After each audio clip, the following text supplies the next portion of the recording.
গত 19 অক্টোবর থেকে চাকরি জাতীয়করণের লক্ষ্যে জেলা রেজিস্ট্রার ও সাব রেজিস্ট্রার কার্যালয়ের সামনে এভাবেই বসে কলম বিরতি ও কর্মবিরতি সহ নানা কর্মসূচি পালন করছেন নকল নবিশরা। এতে জমি জমার সার্টিফাইড নকল কপি নিতে এসে ফিরে যেতে হচ্ছে সাধারণ মানুষকে। নিশ্চিন্তে খান স্বাস্থ্যকর অল টাইম পান, অল টাইম হেলদি লাইফ। আমরা মনে করো দলিল নকল জমি ঢুকা দিছি, নকল পাওয়া যায় না। ওরা কম মনে করো 2-2.5 মাস একদম হচ্ছে ঘুরে ঘুরে করতেছি, এই হচ্ছে এই হয় না, একদিন করে মেলা দিন ঘুরে আসি। ভোগান্তির শিকার হচ্ছি। ঠিক মতো দলিলের দরকার, দলিল পাচ্ছি না, কাজ করার দরকার, কাজ হচ্ছে না। আমি এখানে আসছি নকল নেওয়ার জন্য, প্রায় 15-20 দিন ধরে ঘুরতেছি, দিতে পারতেছি না। এরা স্ট্যাক করছে, কলম বন্ধ করছে, আর আমাদের তো না নিলে খুব সমস্যা। নকল নবিশরা বলছেন, বর্তমান দুর্মূল্যের এই বাজারে তাদের উপার্জন একেবারেই কম, তাই চাকরি স্থায়ীকরণ এখন সময়ের দাবি। কেন্দ্রীয় কর্মসূচির সাথে একাত্ম হয়ে এই কর্মসূচি পালন করছেন তারা। বালাম লেখার মাধ্যমে আমরা স্থায়ী রেকর্ডের সৃষ্টি করি, যার মাধ্যমে সরকারের স্থায়ী রেকর্ড সৃষ্টি হয় এবং রয়্যালিটি ইনকাম এটা সরকারের।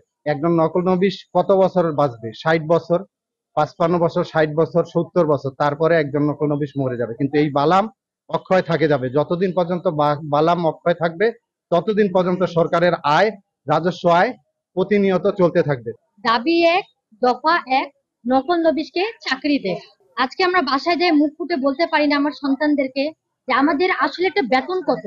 আমরা এই কলমের মাধ্যমে আমরা একটা রেকর্ডকে স্থায়ীভাবে আজীবন তুলে ধরছি, কিন্তু এই কলমের মাধ্যমে আমাদের কোনো স্থায়ীকরণ করা হচ্ছে না। আমাদের জন্য এনফিসের যে টাকাটা নেই, এই এনফিসের টাকাটা দিলেই আমাদেরকে আমরা একটা মোটামুটি একটা ভালো স্কেলের একটা বেতন পাবো।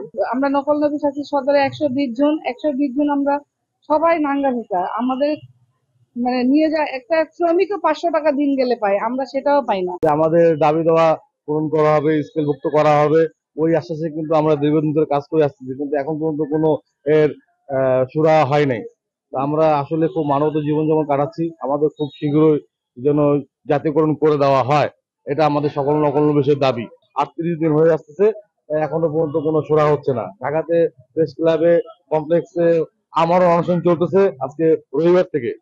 নকল নবিশদের আন্দোলনের ফলে জনগণ সত্যিকার অর্থেই ভোগান্তিতে রয়েছে বলে জানান জেলা রেজিস্ট্রার।